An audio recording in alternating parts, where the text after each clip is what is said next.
Assalamualaikum warahmatullahi wabarakatuh. Kembali lagi di channel Slamet Untung. Gimana kabar kalian semua? Semoga kalian dalam keadaan sehat dan sukses selalu ya. Dukung channel ini supaya bisa berkembang dengan menekan tombol subscribe, like, dan lonceng notifikasinya agar tak ketinggalan cerita horor lainnya. Tak usah berlama-lama lagi, kita masuk ke ceritanya. Kampung Cisurupan, Garut, tahun 2000, malam baru saja menjelang. Suasana kampung tampak begitu hening, tak ubahnya seperti kuburan. Hujan rintik-rintik yang sejak tadi sore membasahi bumi semakin menambah kesan mencekam. Kegelapan menyelimuti setiap sudut desa, hanya sesekali cahaya petir yang menyambar menerangi sekejap sebelum kembali tenggelam dalam kelam. Di antara pekatnya malam, sesosok pria berpakaian serba hitam berjalan mengendap-endap. Wajahnya tertutup sarung yang basah oleh cipratan air hujan bercampur lumpur, tapi ia sama sekali tak peduli. Langkahnya hati-hati, sesekali berhenti di balik rimbunnya pepohonan yang berjajar di sekitar rumah warga. Matanya yang tajam menyapu sekeliling, memastikan tak ada seorang pun yang memergoki keberadaannya. Setelah yakin aman, ia melipir ke samping rumah, terus melangkah menuju sebuah tempat yang lebih menakutkan dari sekadar kegelapan malam. Langkahnya membawa dirinya ke pemakaman umum, bukan melalui jalan besar, melainkan lewat belakang rumah warga. Jalannya becek, lumpur menempel di setiap pijakan, namun tak sedikit pun ia memperlambat langkah. Akhirnya sampai juga, gumamnya lega. Dari balik saku celananya yang hitam, ia mengeluarkan sebuah senter kecil. Cahaya redup menyemburat saat ia menyalakannya. Lalu tanpa membuka sarung yang menutupi sebagian wajahnya, ia berjalan melewati jajaran makam yang usianya sudah lebih dari 30 tahun. Satu persatu makam ia periksa, menyinari nisan dengan lampu senternya. Sekian lama mencari, raut wajahnya mulai tampak kecewa. Sudah lebih dari setengah jam ia berkeliling, namun yang ia cari belum juga ditemukan. Meski begitu, ia tidak menyerah. Matanya kembali menyapu area pemakaman, hingga akhirnya ia menyadari satu tempat yang tadi terlewat. Makam di bagian pojok, sedikit terpencil, tak bergabung dengan makam-makam lainnya. Senyum tipis tersungging di wajahnya. Ia bisa melihat dari kejauhan, nisan itu terpampang jelas. Langkahnya dipercepat, nyaris setengah berlari, mendekati makam yang diincarnya. Saat berada di depan nisan, ia memastikan lagi.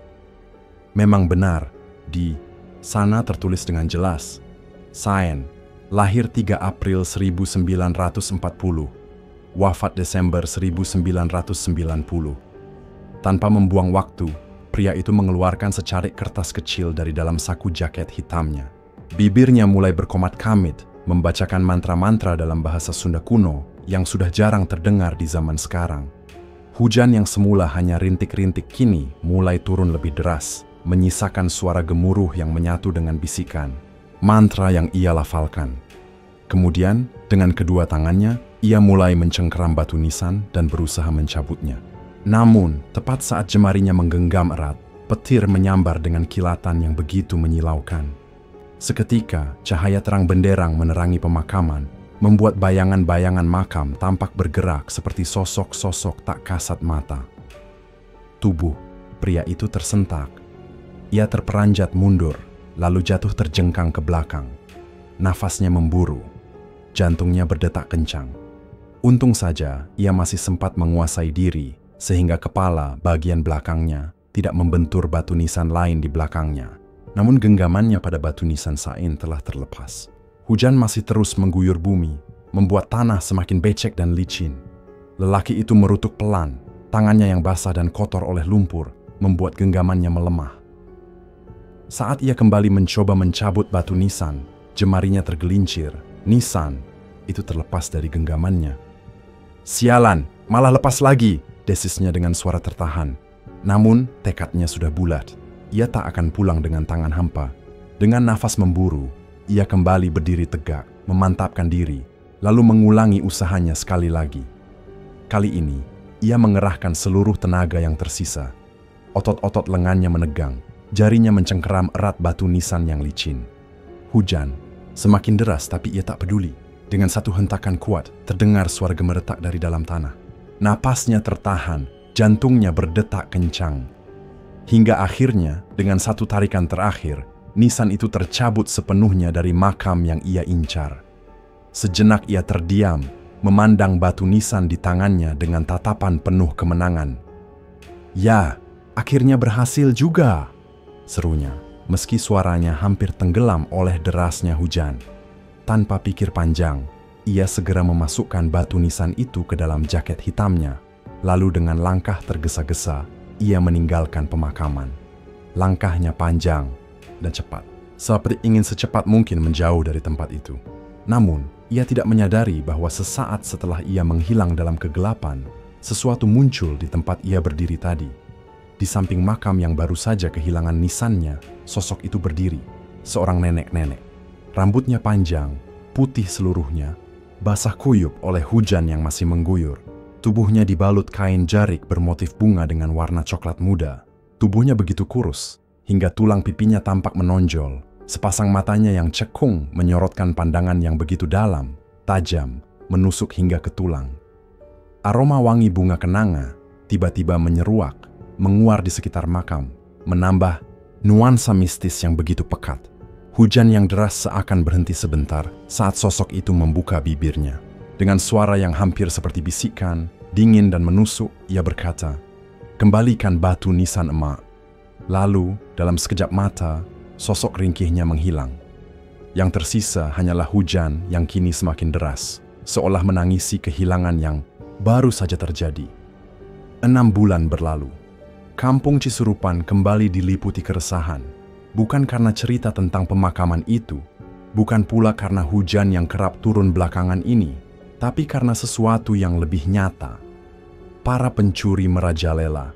Mereka tak hanya menyatroni rumah-rumah warga, tapi juga membawa kabur hewan-hewan ternak, ayam, bebek, kambing, domba, bahkan sapi. Tak hanya itu, tambak udang dan ikan milik warga pun tak luput dari sasaran. Setiap malam, warga dihantui ketakutan, tak ada yang bisa tidur dengan tenang. Sebagai kepala desa yang baru terpilih 6 bulan lalu, Pak Dudung merasa bertanggung jawab. Keamanan kampung harus segera dipulihkan. Maka, ia pun mengumpulkan warga, mengusulkan satu hal. Ronda malam harus kembali dihidupkan. Warga menyambut baik usulan itu. Mereka tak mau lagi menjadi sasaran para pencuri. Maka, malam demi malam, ronda kembali digelar, dijalankan secara bergiliran, agar semangat warga tetap terjaga. Pak Dudung menyediakan kopi, rokok, dan camilan. Semua ia ambil dari uang pribadinya. Bahkan, tak jarang ia menyelipkan beberapa lembar uang bagi mereka yang tak berjaga.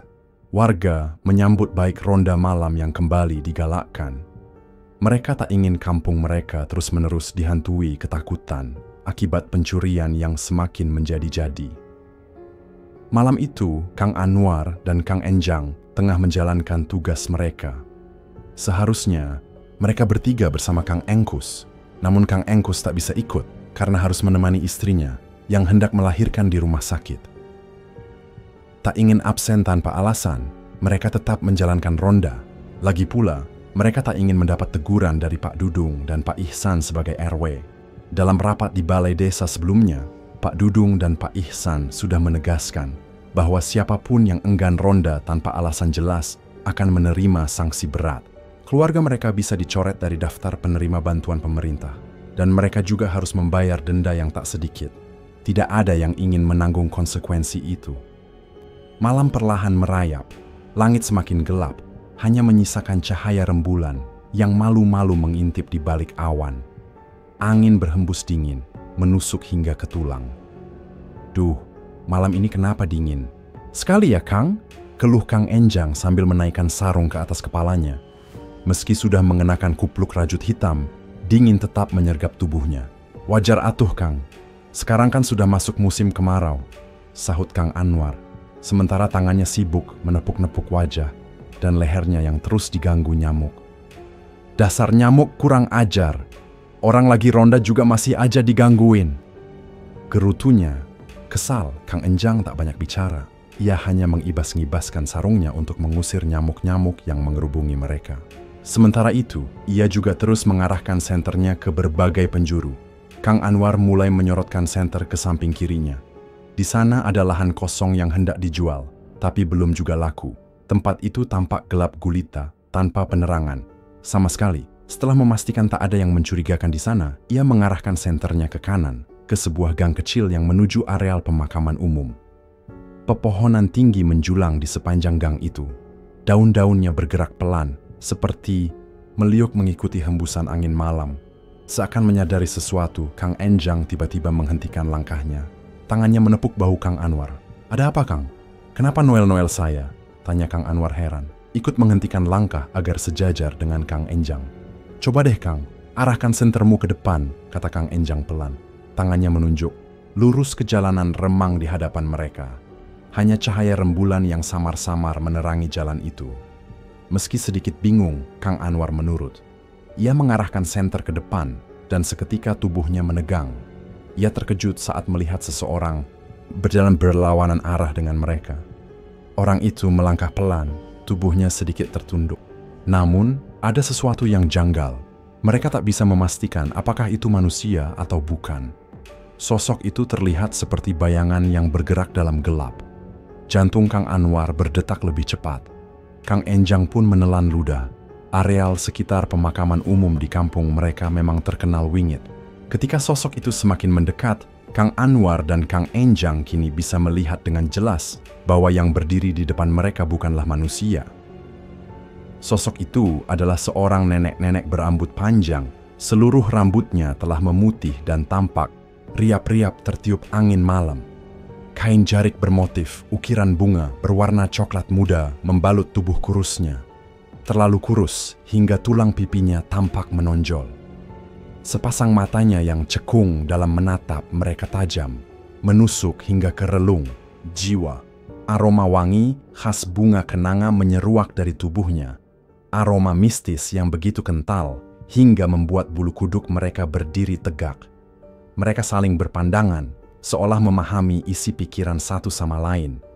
Tubuh mereka membeku seakan berubah menjadi patung yang terpasung di tepi jalan.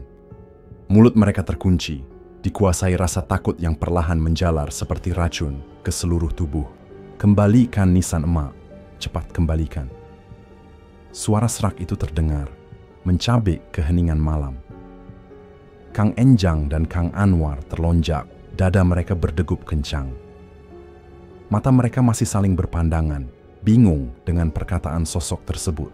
Rasa takut yang menggila membuat mereka bahkan tak sanggup membuka mulut untuk menjawab. Sikap mereka yang diam justru memicu kemarahan sosok itu. "Apa kalian tuli? Kembalikan batu nisan emak."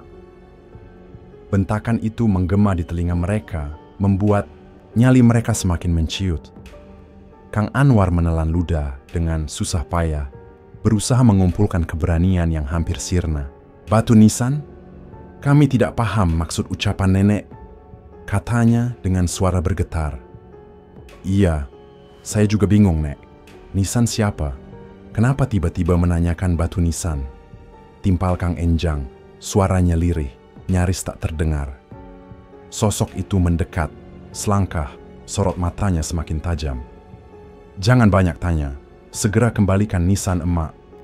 Kalau tidak, desa ini akan menerima akibatnya." Ancaman itu menyesakkan dada mereka. Kang Enjang yang memang terkenal penakut, kini tak mampu lagi mengendalikan rasa takutnya. Kakinya gemetar hebat, hingga tanpa sadar celananya basah oleh air seni yang keluar begitu saja. Sosok nenek itu tiba-tiba melesat ke arahnya. Dalam kepanikan, Kang Enjang menjerit. Tubuhnya terpental ke belakang dengan kekuatan tak kasat mata. Dan naas, kepalanya membentur batu besar yang ditumpuk di pinggir jalan untuk pembangunan gorong-gorong desa. Suara benturan keras bergema di malam yang sunyi. Darah segar menggenang di tanah. Tubuh Kang Enjang tak lagi bergerak. Kang Anwar tertegun, napasnya memburu. Apa yang baru saja terjadi di depan matanya terlalu mengerikan untuk dicerna akal sehat. Ketakutan menelannya bulat-bulat. Ia tahu, jika tetap berdiri di situ, nasibnya mungkin akan sama seperti Kang Enjang. Dengan sisa tenaga yang tersisa, ia berbalik dan mencoba melarikan diri. Namun, sesuatu yang lebih buruk terjadi. Cahaya senter yang digenggamnya tiba-tiba padam, gelap. Tidak ada yang bisa dilihatnya. Jantungnya nyaris meledak. Ia tahu betul senternya. Masih baru diganti baterainya sebelum berangkat ronda. Dengan gemetar, ia mencoba menyalakannya berulang kali. Tidak ada hasil. Kakinya mulai melangkah mundur, ingin lari sejauh mungkin. Namun seketika jantungnya seakan berhenti berdetak.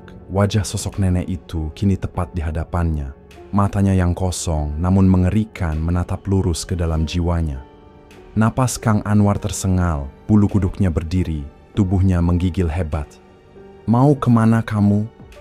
"Cepat kembalikan batu nisan emak," bentaknya dengan suara yang menggema, seperti berasal dari berbagai arah sekaligus.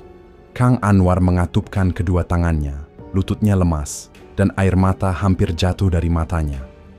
"Ampun, Nek, saya tidak tahu." Suaranya bergetar, nyaris tak terdengar. Ia menutup mata erat-erat, tak sanggup menatap wajah menyeramkan yang kini begitu dekat dengannya. Namun, jawabannya tidak memuaskan sosok itu. "Jangan bohong kau, manusia." Suara geramnya menusuk telinga. Tiba-tiba, tangan kurusnya terangkat dan mencengkeram kerah baju Kang Anwar. Dalam sekejap, udara terasa lenyap dari paru-parunya. Ia megap-megap, berusaha melepaskan diri, tetapi cengkeraman itu semakin kuat. "Saya nggak bohong, Nek." Suara Kang Anwar tercekat, napasnya semakin sesak. "Dasar pembohong, kau harus terima akibatnya." Desisan suara makhluk itu terdengar begitu dingin, menusuk gendang telinga, membuat malam semakin mencekam. Sosok nenek-nenek itu tidak bergeming, matanya yang cekung semakin berkilat menatap Kang Anwar yang kini megap-megap kehabisan napas. Kedua tangannya yang kurus dan pucat tanpa ampun perlahan mengangkat tubuh gempal Kang Anwar ke udara, begitu ringan seolah ia hanyalah selembar daun kering yang tertiup angin. Kang Anwar menjerit, kedua kakinya yang melayang di udara menendang ke sana kemari dalam usaha sia-sia untuk melepaskan diri. Tangannya yang bebas mencoba meraih lehernya sendiri, berusaha melepaskan cengkeraman maut yang begitu erat. Namun sia-sia. Nafasnya semakin pendek, paru-parunya terasa terbakar seolah kehabisan udara. Lalu terdengar suara cekikikan pelan yang menggema dalam kesunyian malam. Suara itu semakin keras, semakin nyaring, bercampur dengan lolongan anjing di kejauhan yang tiba-tiba melolong panjang. Dalam hitungan detik, tubuh Kang Anwar dilemparkan dengan kasar ke jalan berbatu. Brak, tubuhnya menghantam tanah yang penuh dengan kerikil tajam. Tulang-tulang di tubuhnya berderak patah. Napasnya langsung tersengal.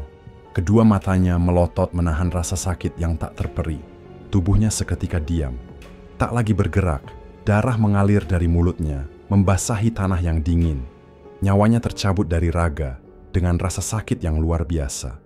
Sosok nenek itu memandangi jasadnya dengan tatapan nanar, lalu mendesis pelan, "Jangan, harap kalian bisa bebas." Setelah lancang mencabut batu nisan emak, suara itu terdengar begitu menyeramkan, menggema di udara. Kemudian, dalam sekejap, sosok tersebut menghilang dalam kegelapan. Menjelang subuh, suara azan berkumandang dari masjid, menggema ke seluruh penjuru kampung. Udara dingin menusuk tulang, tapi itu tidak menghalangi langkah segelintir warga yang hendak menunaikan sholat subuh. Mereka berjalan dengan tenang, menahan dingin demi pahala yang berlipat ganda dari sholat berjamaah. Namun, ketenangan itu tak berlangsung lama. Jeritan tertahan keluar dari mulut dua orang jemaah yang tanpa sengaja menemukan sesuatu di jalan. Tubuh mereka gemetar, tangan mereka bergetar saat menyaksikan pemandangan yang mengerikan. Di bawah cahaya remang-remang, mereka melihat dua tubuh terbujur kaku, Kang Enjang dan Kang Anwar. Keduanya tergeletak dalam posisi yang mengenaskan. Tubuh mereka tak bergerak, wajah mereka membeku dalam ekspresi ketakutan yang begitu jelas. Darah yang sudah mengering masih menodai tanah di sekitar mereka. Kedua jemaah itu saling berpandangan, napas mereka tercekat. Tanpa pikir panjang, mereka segera berlari, membatalkan niat mereka menuju masjid. Tujuan mereka kini berubah, rumah Pak Dudung, kepala desa. Pak Dudung yang tengah bersiap berangkat ke masjid terperanjat saat pintu rumahnya diketuk dengan keras.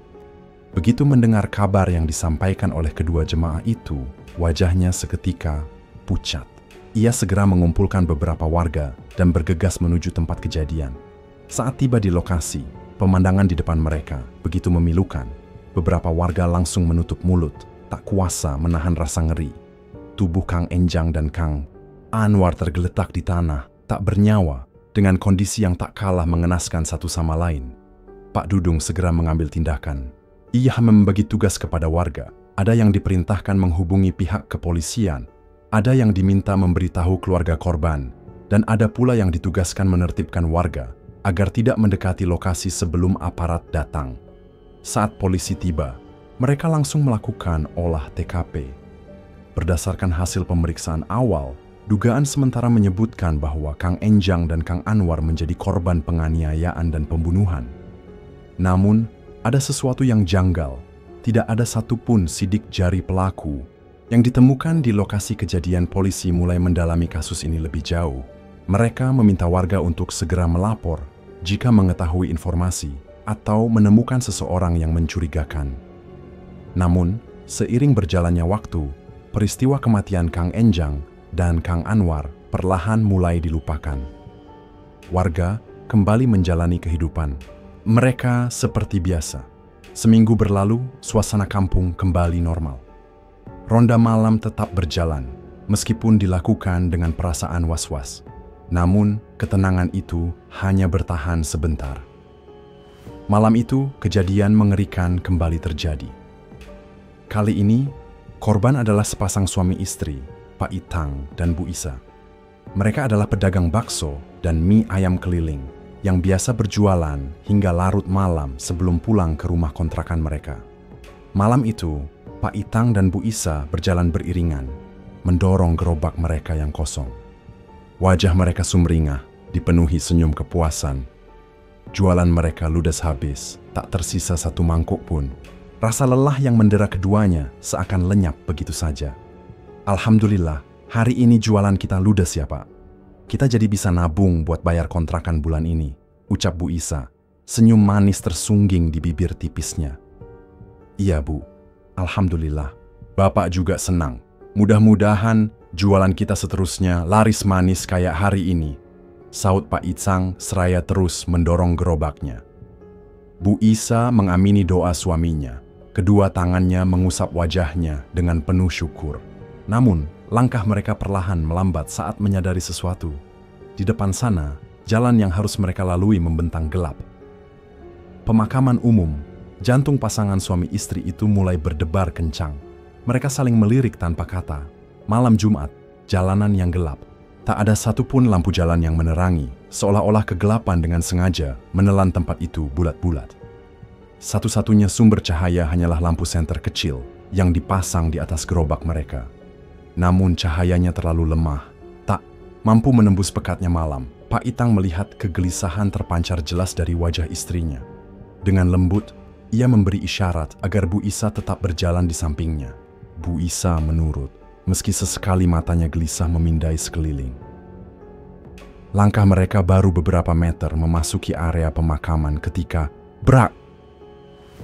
Sebuah suara jatuh terdengar dari atas. Seketika tubuh mereka menegang. Sebuah benda tiba-tiba jatuh tepat di depan gerobak, lalu menggelinding ke bawah roda. Pak Itang dan Bu Isa saling pandang, napas mereka tertahan. Itu tadi. Apaan ya Pak? Suara Bu Isa bergetar, mencerminkan rasa takut yang kini membebani dadanya. Bapak juga nggak tahu Bu. Kita lihat dulu, jawab Pak Itang. Suaranya berusaha terdengar tenang, meski hatinya tak kalah tegang. Tanpa menunggu jawaban istrinya, ia menunduk, meraih senter cadangan yang tersimpan di bawah gerobak. Cahaya putih redup mengarah ke roda bagian. Depan menerangi tanah berkerikil kosong, tidak ada apa-apa. Pak Itang mengernyit. Ia mengarahkan senter ke sekitar, menyapu area depan gerobak. Tetap tidak ada apa-apa. Tapi tadi jelas ada sesuatu yang jatuh. Gumamnya. Kali ini lebih kepada dirinya sendiri. Ia mengulang pemeriksaan sekali lagi. Hasilnya tetap sama. Tidak ada benda, tidak ada jejak, tidak ada yang aneh. Dengan perasaan bingung bercampur was-was, ia kembali ke tempat Bu Isa berdiri. Istrinya masih menunggu di ujung pegangan gerobak. Matanya penuh tanya. "Gimana, Pak? Apa yang jatuh tadi?" tanyanya. Jamas Pak Itang tidak langsung menjawab. Langkahnya terhenti beberapa meter dari istrinya. Wajahnya tiba-tiba pucat. Matanya membelalak, menatap lurus ke arah Bu Isa, tapi bukan padanya, melainkan sesuatu di belakangnya. Sesekali, ia memalingkan wajahnya, seolah tak sanggup terus menatap. Ke depan, Pak Itang diam, mulutnya terbuka, tapi tak ada suara yang keluar. "Pak," Bu Isa semakin bingung. "Bapak kenapa?" ditanya, "kok malah bengong?" Nada suaranya sedikit kesal, tapi terselip kecemasan di dalamnya. Dengan napas tercekat, Pak Itang akhirnya berbisik. Suaranya bergetar hebat. "Itu, Bu, di belakang Ibu." Darah Bu Isa seakan membeku. Punggungnya meremang. Refleks, ia memutar tubuhnya, dan di saat itulah jantungnya seolah berhenti berdetak. Di hadapannya berdiri seorang nenek-nenek dengan wajah menyeramkan. Matanya yang cekung menatap lurus ke arahnya, bola matanya hampir tak terlihat, tenggelam dalam kegelapan yang lebih sepekan dari malam itu sendiri. Rambutnya panjang, kusut, dan keputih-putihan, bergerak pelan seolah diterpa angin yang tak ada. Tubuhnya kurus, terbungkus kain jarik yang lusuh dan kotor. Tapi yang paling membuat Bu Isa kehilangan suara adalah senyumannya. Sosok itu menyeringai, memperlihatkan deretan giginya yang hitam dan runcing. Bau anyir bercampur wangi bunga kenanga tiba-tiba menyeruak, memenuhi udara. Bu Isa ingin berteriak, tapi yang keluar hanyalah gumaman tercekik. Tubuhnya gemetar hebat, kedua tangannya mencari.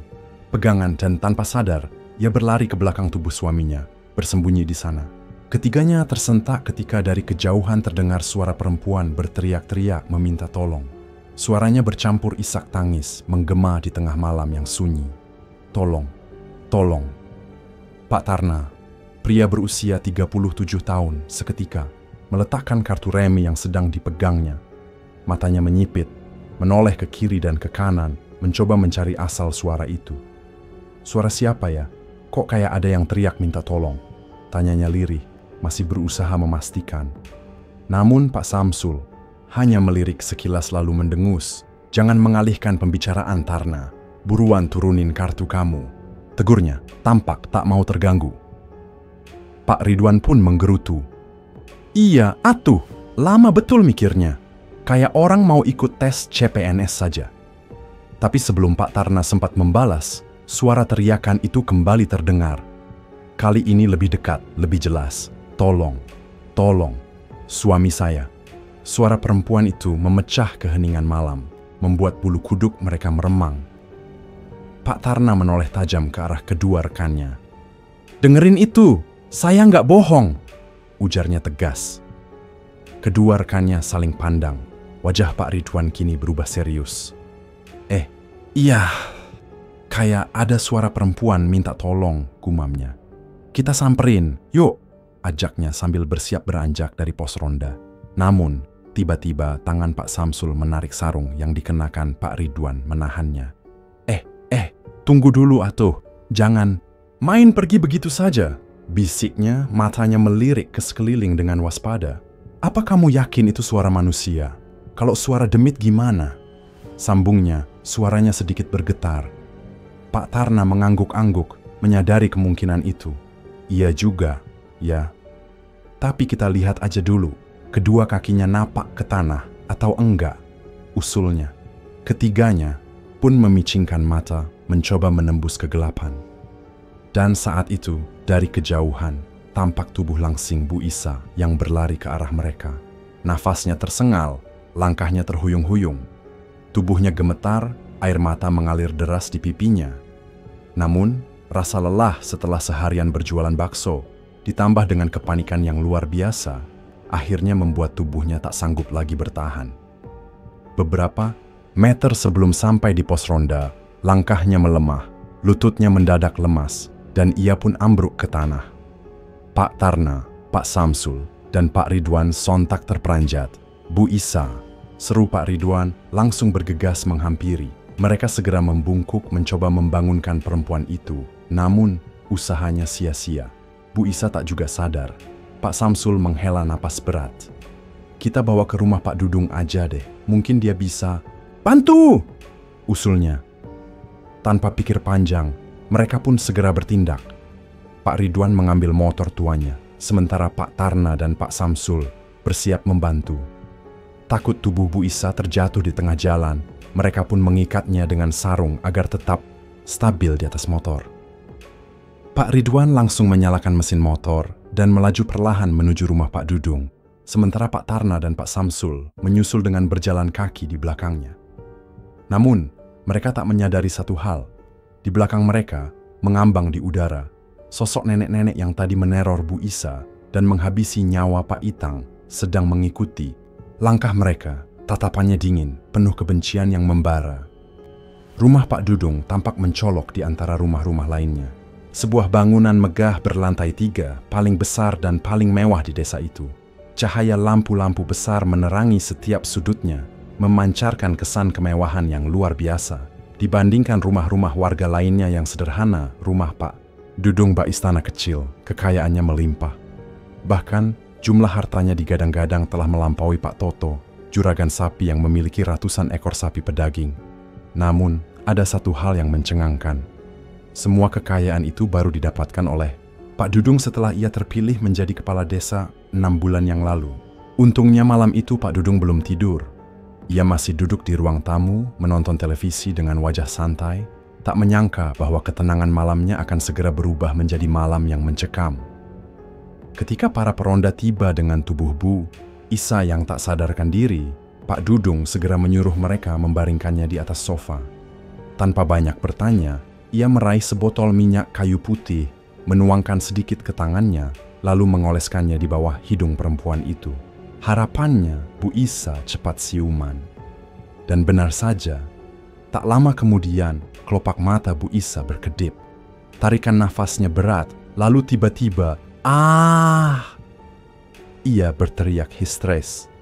Tubuhnya mendadak terduduk, matanya liar menatap sekeliling, tangannya mencengkram kuat sisi sofa. Napasnya tersengal, isak tangisnya mengguncang dadanya. "Pak Itang! Pak Itang!" Ia terus memanggil nama suaminya. Tangisnya semakin keras. Pak Dudung buru-buru menghampiri. "Bu Isa, tenang. Tenang, Bu. Lebih baik, Ibu. Minum dulu, habis itu ceritakan semuanya. Apa yang terjadi? Kami akan membantu," ujarnya. Suaranya sengaja dibuat selembut mungkin, seraya mengulurkan segelas teh manis yang sudah disiapkan oleh Bu Mira. Dengan tangan gemetar, Bu Isa menerima gelas itu. Ia meneguknya sedikit, tapi tangisnya masih belum mereda. Sambil terseduh-seduh, ia mulai menceritakan apa yang terjadi. Suaranya bergetar, tubuhnya sesekali tersentak, seolah mengingat kembali kengerian yang baru saja dialaminya bersama sang suami. Bu Mira yang sejak tadi mendengarkan dengan wajah prihatin mencoba menghiburnya. Malam itu, Pak Dudung menawarkan Bu Isa untuk menginap di rumahnya. Sebagai kepala desa, ini adalah bentuk tanggung jawabnya terhadap warganya. Namun, di saat yang bersamaan, sebuah keputusan besar pun diambil. Pak Dudung bersama warga memutuskan, pas untuk mencari Pak Itang malam itu juga, mereka harus menemukan laki-laki itu. Tapi tak ada satupun yang menyangka bahwa yang mereka temukan justru jauh lebih buruk dari yang dibayangkan. Di lokasi terakhir, tempat Pak Itang dan Bu Isa berada, mereka menemukan tubuh Pak Itang tewas. Gerobak jualannya menghimpit tubuhnya, nyaris meremukkan tulang-tulangnya. Matanya melotot, lidahnya menjulur keluar. Wajahnya penuh ketakutan, seolah sebelum ajal menjemput, ia telah melihat sesuatu yang tak seharusnya dilihat manusia. Pak Dudung terpaku, dadanya tiba-tiba sesak.